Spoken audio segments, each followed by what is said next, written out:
Oh, amen. The grace, how sweet the sound that saved a wretch like me. I was lost, but now, ooh, I'm found. I was blind, ooh, but now I see. Oh, it was grace that taught my heart to feel.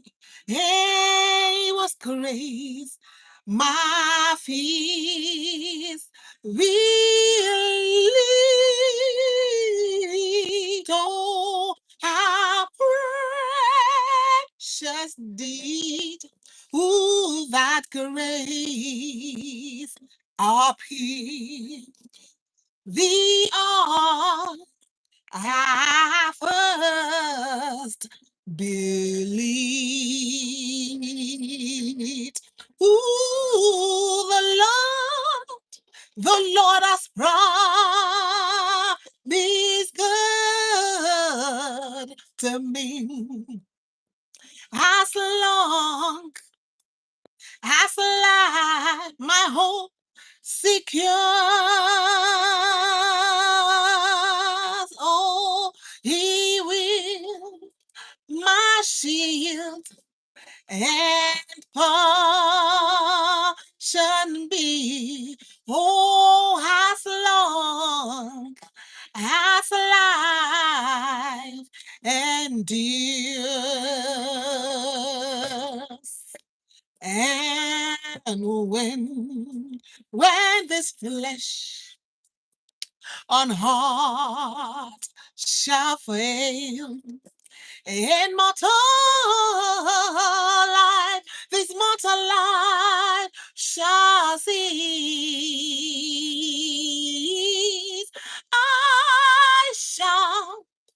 I shall possess within the veil a life of joy and peace.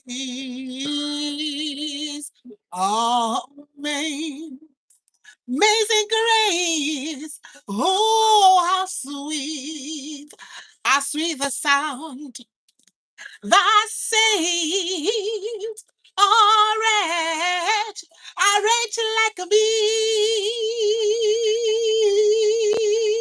I was lost, but now I'm found. I once was blind, but right now I see. I was blind, but now I see.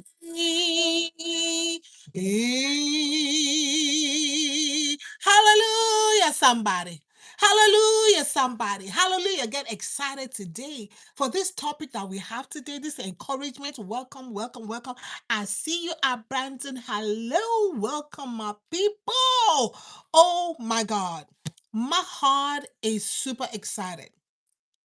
I am super excited for today's encouragement because this is the source of my life. This is the source of my joy. This is the source of my excitement. This is why I shout. This is why I jump. This is what I do, the crazy things that I do because of this.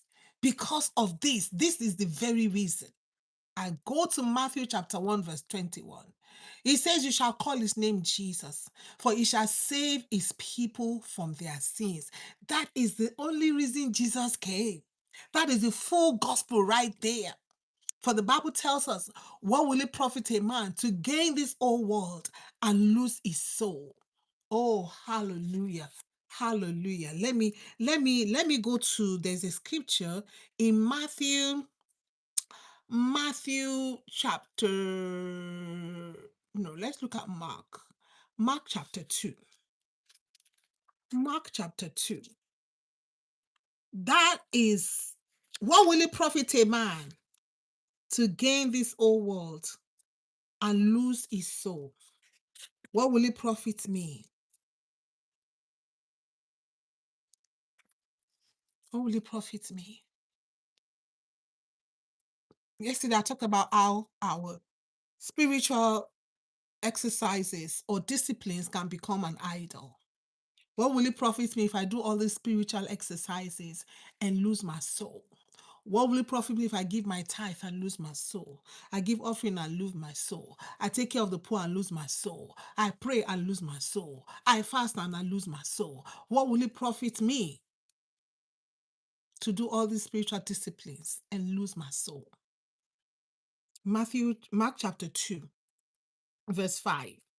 So, this is an account of a paralyzed man that was brought to Jesus, and they trusted Jesus. Jesus in verse 3 says, verse 5, seeing their trust, Yeshua said to the paralyzed man, son, your sins are forgiven. Hey, hold up. Okay, hold up, Jesus. Hold up, hold up, hold up, hold up. Jesus. It started that the man was paralyzed. Jesus was trying to teach us something right there. It stated that the man was paralyzed. The people brought him. There was no way to put him. His friends brought him. His friends put him down. His friends laid down. His friend had the trust that if they come to Jesus, this Jesus fed 5,000. This Jesus raised Lazarus. We have seen Jesus heal the sick. We have seen Jesus make the blind to see. We have seen Jesus do all this stuff. And then they brought the paralyzed man to Jesus. And Jesus turned around. Seeing their trust, meaning seeing their faith, Yeshua said to the paralyzed man, do you think that's what they wanted to hear? Do you think that's what the paralyzed man wanted to hear? Son, your sins are forgiven. So some Torah teachers sitting there thought to themselves, how can this fellow say such a thing? He is blaspheming. Who can forgive sins except God? Jesus is trying to lay a foundation. Jesus was trying to teach them something. But immediately, Yeshua, perceiving in his spirit what they were thinking, said to them, why are you thinking these things? Which is easier to say to the paralyzed man, your sins are forgiven, or get up, pick up your stretcher and walk. But look, I will prove to you that the Son of Man, Yeshua, has authority on earth to forgive sins. He then said to the paralytic, I say to you, get up, pick up your stretcher, and go home. In front of everyone, the man picked up his stretcher at once and left. Jesus can forgive sins. Jesus is still available today. You see, Jesus will meet some people, heal them, and say, go and sin no more. This this particular guy, Jesus forgave his sins so that we will know that the Son of Man forgives sins. So that we will know, he says, so that you will know that the Son of Man has power. So that you will know that the Son of Man has power, has authority on earth, verse 10, to forgive sins. So I'm coming to you today with a word of encouragement. Listen to me. Whether you are laboring, Jesus said, come unto me, all you will labor. And I've thought about that. Labor is mean you're sinning. You're just, for all I've sinned and I've come short of the glory of God. That is, you're a sinner.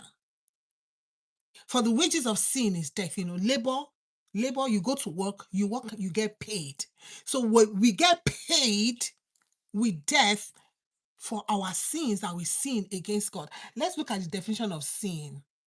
Because sometimes people get confused. Hey, well, what is sin? Is very simple. Sin is an immoral act considered to be a transgression against divine law. Where there is no law, there is no sin. You see, your government, they have traffic laws. In your country, they may not be keeping it, but in some other part of the world, they keep those traffic laws. They have financial laws. Like you want to get a loan, they cannot give you a loan because your credit score is real terrible. Because you are not good at paying off when they gave you ordinary 500 on your credit card, you could not pay it up. So there is no way they can increase your limit. There's no way any other bank, because you become a risk. There are financial laws. So there is divine law. There are divine laws against God. So sin is that immoral act considered to be a transgression against divine law. What are we sinning against? We're sinning against God. And sometimes we sin against each other. That's why I say we should confess our sins one to another. That's why I say we should forgive our neighbor if we, as God has forgiven us, and it's also if we want God to forgive us. We have to forgive. Say, forgive us our sins as we are forgiving those who have sinned against us. So let's talk about somebody today. You see, amazing grace. What a sweet sound that we have a God that forgives sins. I'm yet to see who forgives sins. In all the religion that you have seen, who forgives sins? Everybody is always trying to get it right, trying to walk it. But Jesus said in Mark chapter 2, in verse 10, but look, I will prove to you that the Son of Man has authority on the earth to forgive sins. He says to us in his word, he said, whosoever confesses before me, he said, I am faithful and just to forgive you your sins and to cleanse us from all unrighteousness. Let us go to Psalm 103. That's what we're going to tabernacle today. We'll see God. We see Jesus in action. We see God and we see Jesus because Jesus is God. Psalm 103 says, bless the Lord, O my soul, and all that is within me, bless his holy name. Bless the Lord, oh my soul, and forget not all his benefits. There's a lady came today to teach us aquafit, and she was like, oh, well, this person has gone, but me, I don't just take job, I take job based on benefits. He said, I will not work. I will work only for benefits. Sometimes we want to get a job. And I was just talking to my friend. I was like, "You're going to this job?" I sent her to. I gave her a number. Call this doctor if he needs somebody to work. But I told her, I said, but ask about their benefits. Ask about their benefits. Do they have health insurance? Do they have 401k? Do they have what? Do they have dental, vision? Do they have any pet insurance? Whatever. Ask them about the benefits. So we serve a God of benefits, so that you will know that the Son of Man that is the benefit right there. Come with me as we continue in Psalm 103. He said, and forget not all his benefits. Oh, what a God. What a God. What a God. Forget not all his benefits. We'll pause right there and I'll come back to us again.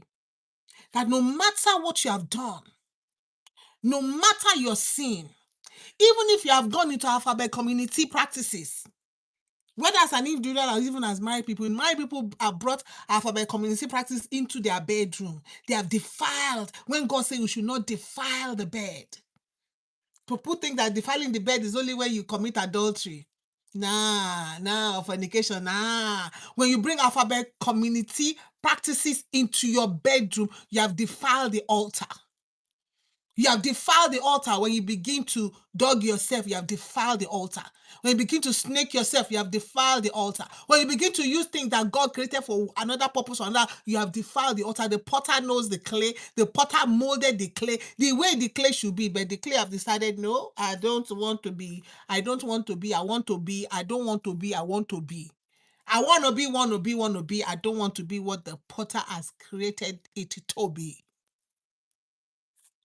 And so you may be here today.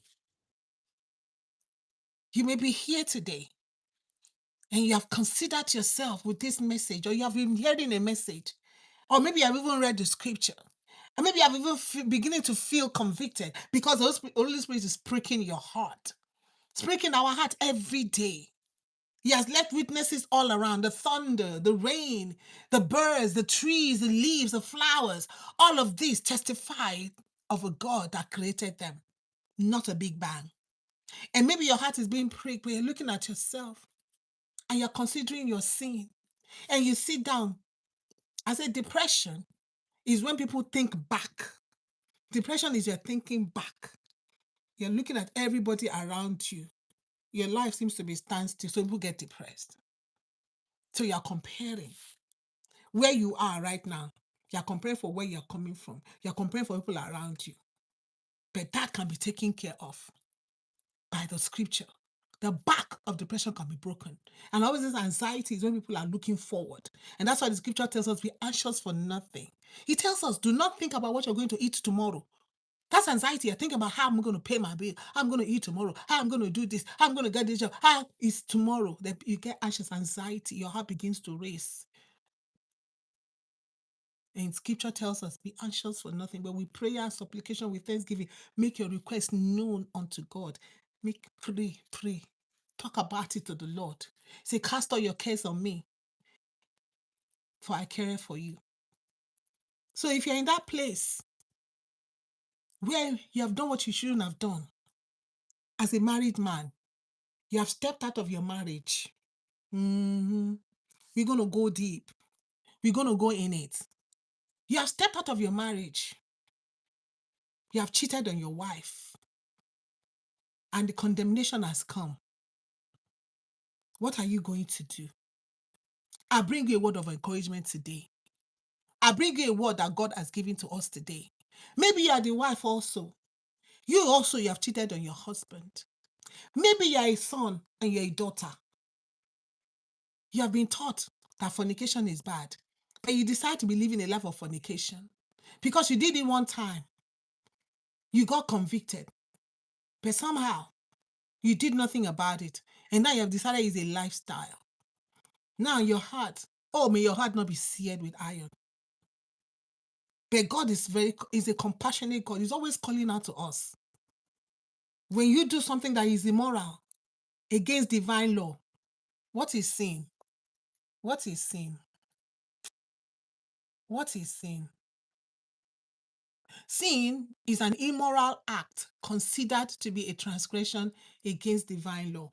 So when you think about your life, you have done something that you know is immoral against the law of God. And you know better. You're taught that you know better. You have been taught. Your parents have taught you. You have heard the word of God. You have seen around you. Somebody have mentioned it to you. You have heard the preaching, but somehow, like Adam and Eve, you were deceived and you sin. You are not the first. Neither are you going to be the last. Adam sinned, but God made a way for his sins to be washed away. Eve also transgressed. Eve was deceived. David sinned, but God is reaching out to you today. Let's continue in Psalm 103. Let's see what God is telling us. Remember, he said, do not forget the benefits. He said, do not forget all his benefits. We're not talking about houses and lands here because Jesus said to the man in Mark chapter 2, he says, your sins are forgiven you. The man was paralyzed. The man needed, his friends brought him because they wanted the man to walk. But what was Jesus' first encounter with him? He's actually the only one that Jesus forgave and healed at the same time. For he wanted us to know that he can forgive our sins. He wanted us to know that the most important thing is for us to have our sins forgiven. It is harder to forgive sins, but look at you.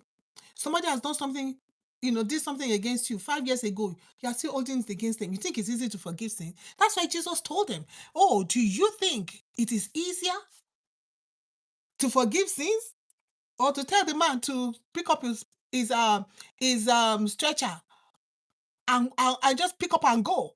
It's harder. But Jesus wanted to teach us something. And Jesus is reaching out to you today. I don't really care what you have done. I don't care how many body counts that you have. If you can turn today, when Jesus will forgive their sins, when Jesus forgave this man's sins, his sins are forgiven.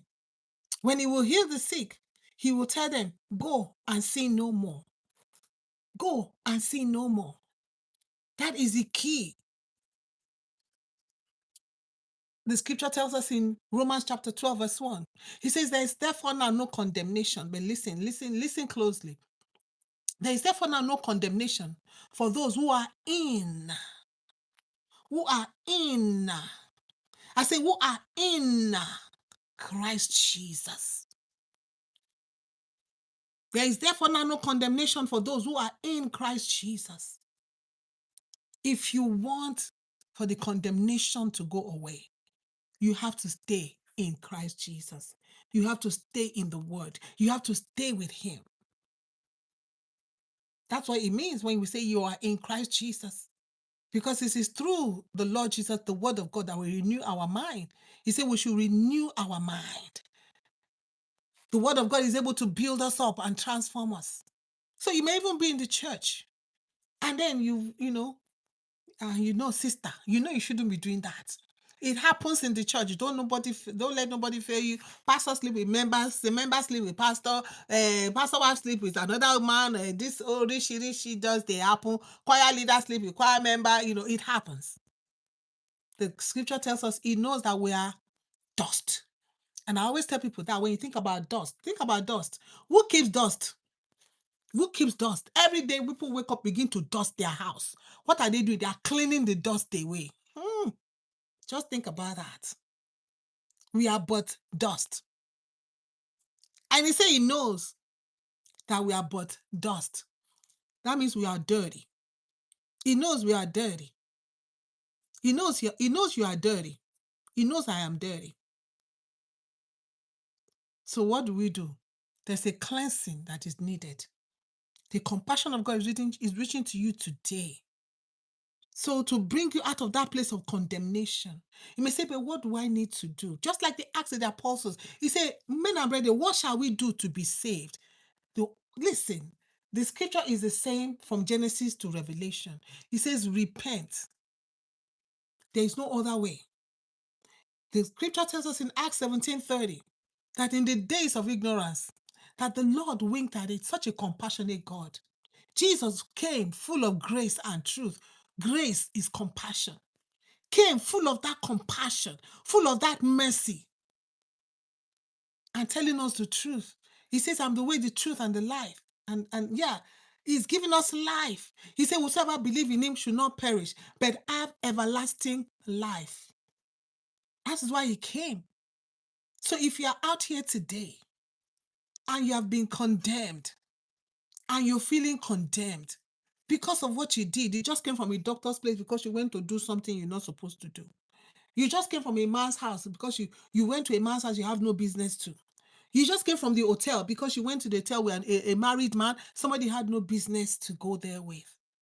You know the man is married, but you take pleasure in sleeping with him because he's probably going to pay your rent, buy you a phone, buy you a car, send you on vacation, So you feel you need that man. But you know the man is married. And you know there is a divine law. You're committing adultery. That man is committing adultery. And you, if you're not married, you're committing fornication. It's a divine law that is being broken. But you can change today. What shall we do to be saved? Jesus is here. He came to save us from our sins. You don't have to die in your sins. Jesus kept telling people, say, go and sin no more. Psalm 103. He says, forget not all his benefits. These are the benefits that we have in the Lord Jesus, who forgives all. What a God.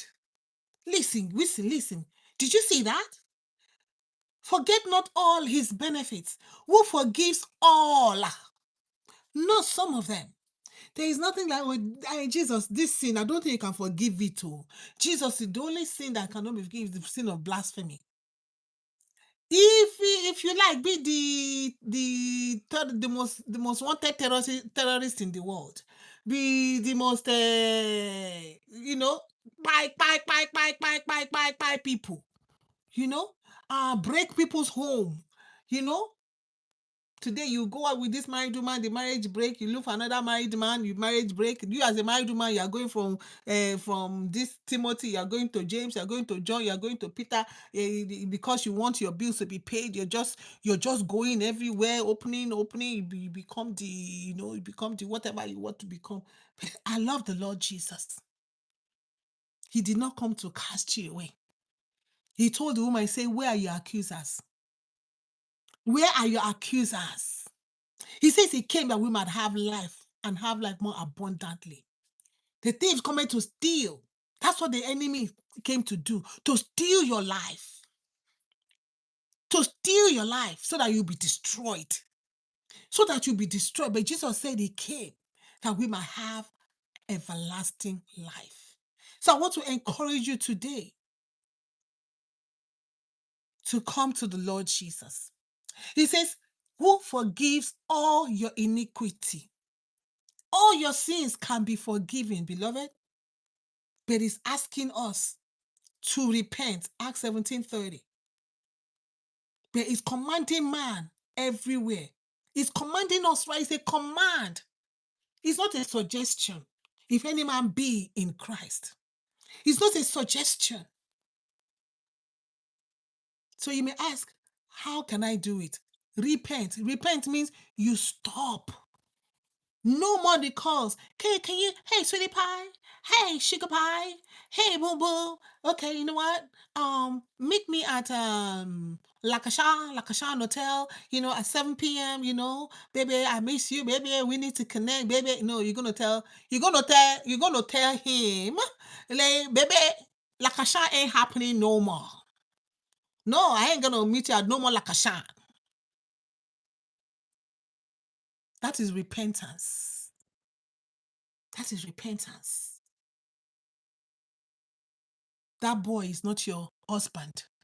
You stop giving your body to him.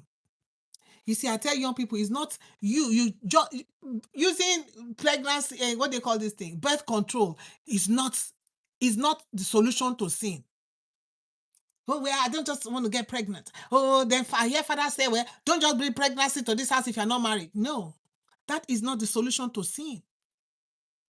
That is not the solution to sin. Solution to sin is repentance.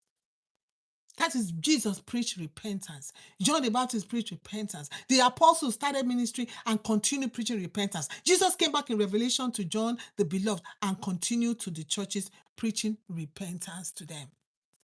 Telling John, tell them to repent. I know your works. Some of you are doing good, but I have this against you. He said, repent. I have this against you. Repent. I have this against you. Repent. Go and sin no more. Come to the Lord Jesus today. Say, come unto me, all you who labor. You laboring for sin. The wages of sin is death. Come unto me, and then you have everlasting life. Whosoever believes in him shall not perish, but have everlasting life. That's my encouragement today. That is the joy, the most joyful thing. That is like if I won a lottery. I won a lottery that my sins are forgiven. Oh, wretched me. Oh, wretched me. That the Lord forgave my sins, not just some of it. Not just, okay, this one, no, that one, no. Yes, this one, no. He says, remember the benefits of the Lord Jesus. He forgives all your sins. He forgives all your sins. So where are you today? Why don't you come to the Lord Jesus today? I say you will find rest for your soul. No sin is greater than the grace that Jesus has. He came with grace and truth. He came full of it. Not listen, Jesus did not have a measure of grace. You see, God told Paul, my grace is sufficient to you. No, Jesus came full of grace, full of grace and truth. He gives us that grace, he gives us that compassion. And then he shows us the way to follow. He say, this is the way. Say, walk in it. He gives us the way to follow in his word. When Jesus said, go and sin no more, he didn't just like something in the hair. No, he gives us the way to walk. He says, I'm the way, the truth, and the life. Nobody walk in me and walks in darkness. If you continue in me, he say you will know the truth, and the truth that you know will make you free. Jesus is calling us to the place of repentance today. Daughter, repent. Son, repent. Son, you just take a joy. You know, I'm watching a movie and they were just taking a joy in betting. I know guys do that. They bet. Well, I'm the one that will get to that game first. I'm the one that did that one first. You know, when men gather around to talk about women, you know, sometimes I just tear because when you know that you have a daughter, and you know that some men may be somewhere talking about your daughter, or you know you have a sister, and some men maybe somewhere talking about that sister. Because I've heard people talk about one sister. Oh, that sister, yes, I've been there. Yes, I've been there. Yes, I've been there. The sister sweet, you know, sweet. A human being. And you know, and some of these people are in church. Some people are in church. So they reduce the human being to cupcake. Is sweet or you know sweet. They reduce a whole human being to offer a salad is sweet or you know sweet. Na pounded yam or na sugar or na ofe onubu. They reduce a human being. And also they begin to talk about the female gender. I'm the one that got there first. You can go and try your luck. In fact, I know how to get her. If you just give her, promise her a trip to Dubai, you don't enter. That one, oh, that one is easy. Oh, that one. Yeah. Yeah. Yeah, she's easy. She easily gives. And you are living that life. And you think it's the best thing to live. You go to the club and you pick up people's daughters, people's sisters, and you think it's a life to live. Jesus is calling you to the place of repentance. You may say, but really, can he forgive me? Yes. Even that one, that wicked act that you're doing, Jesus can forgive it. If you're out there, you have terminated different times because you will not close your legs. Even that one, Jesus is able to forgive. That is the benefit that you have. Sin has consequences, but for Jesus's part, he said he forgives all your iniquity, who heals all your diseases, who redeems your life from the pit, who crowns you with steadfast love and mercy, who satisfies you with good as long as you live, so that your youth is renewed like the eagles. This is the God that we serve. This is what makes me excited and jump for joy. When I wake up in the morning, I know that my sins are forgiven. Before I go to bed, maybe during the day, I just did something wrong. I know that when I go to him, he is faithful and just to forgive me and to cleanse me from all unrighteousness. That is available to you today. Forgiveness of all your sins is available for you today, available to you today. Just like he told the man, he said, your sins are forgiven you. He's not just interested in healing your body. You see, he says, who forgives all your iniquity, number one.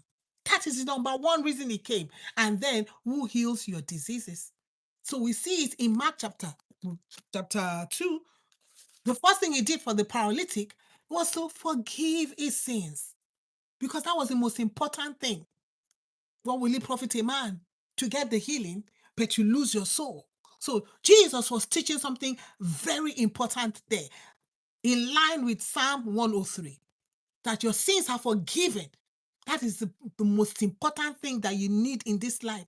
Not the houses, not the lands, not the property, not the job, not the business, not the wife, not the husband, not the children. Nothing compares to salvation that he has given to us. Nothing can compare to it. He hung on the cross because of our sins.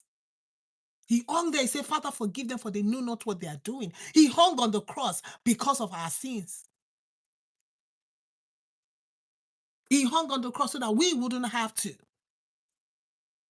We can now carry the cross and begin to die to our own selves, begin to die to fornication, begin to die to stealing, begin to die to lying, begin to die to adultery, begin to die to wickedness, begin to die to covetousness, begin to die to everything. The sin that he said, sin definition says, begin to die every immoral act considered to be a transgression against divine law. Beloved, there's a God, and he's going to judge this world. There's not, oh, well, I don't believe there's a God. It is irrelevant.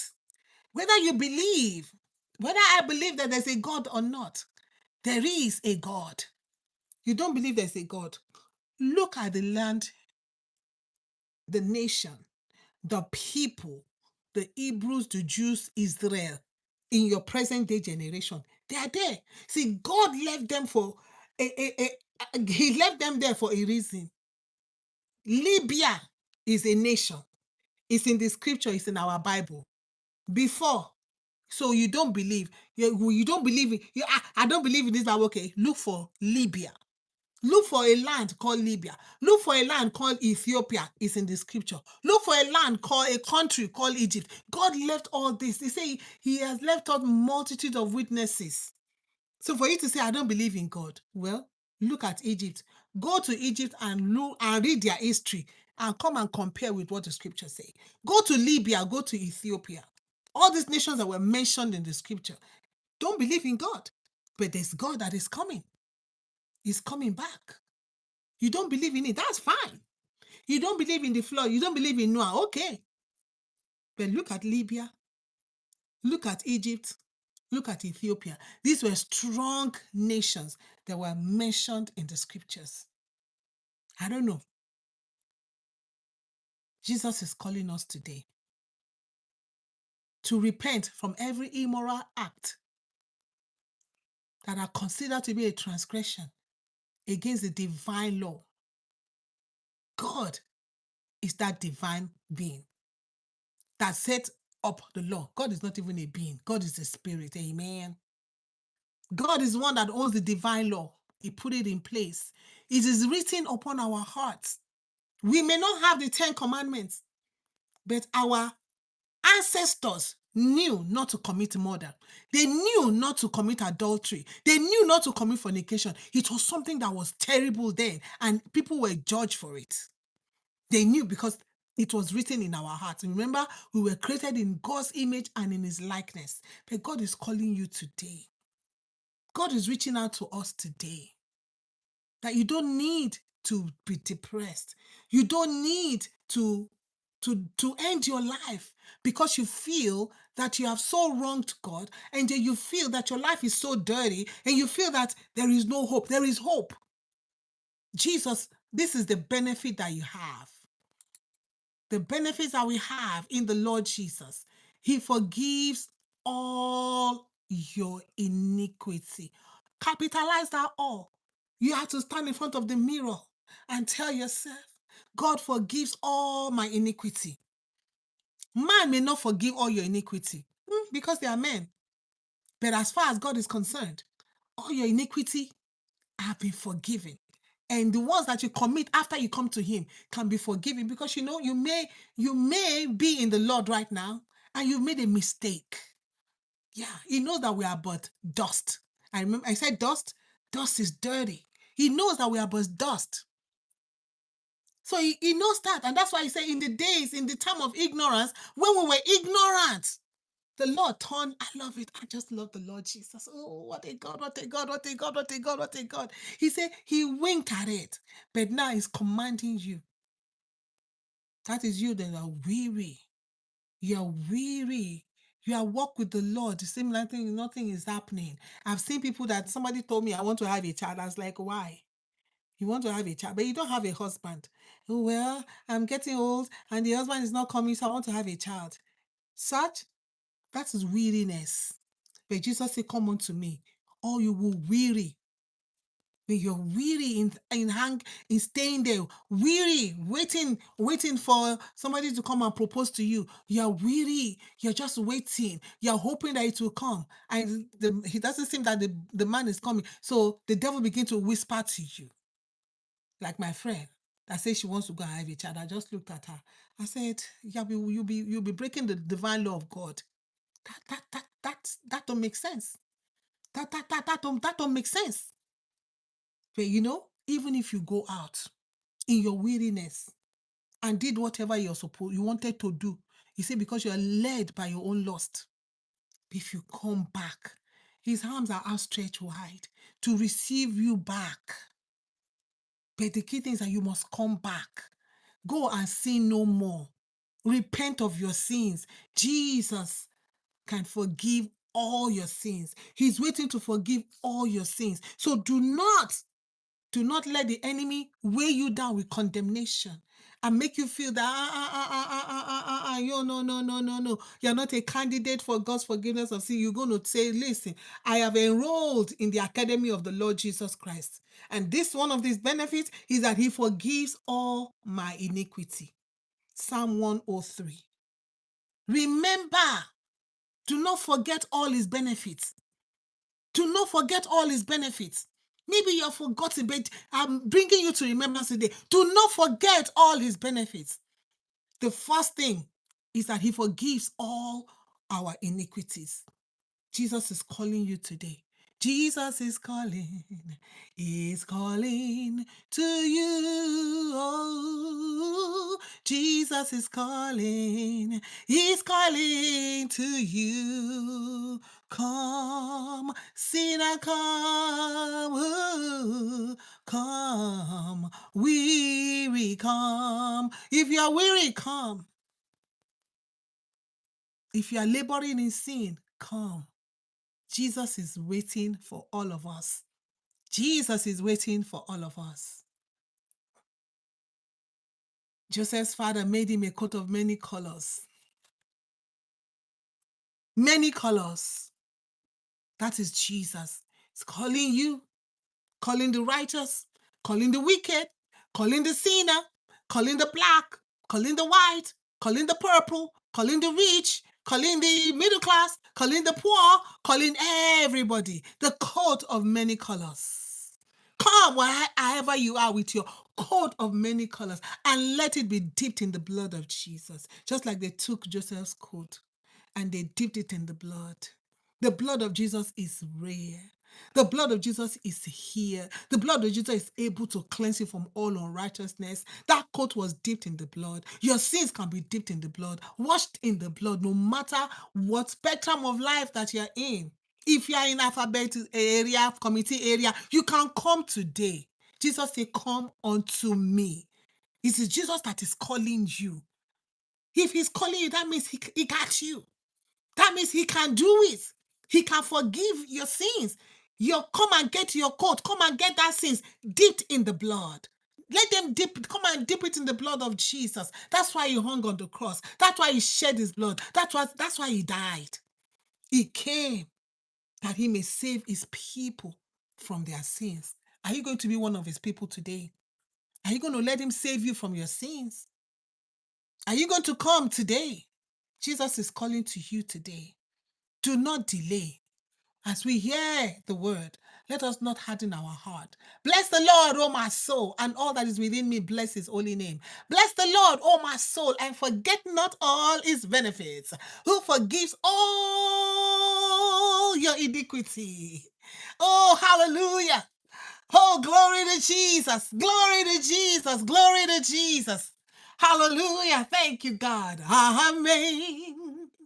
Sing grace, oh, how sweet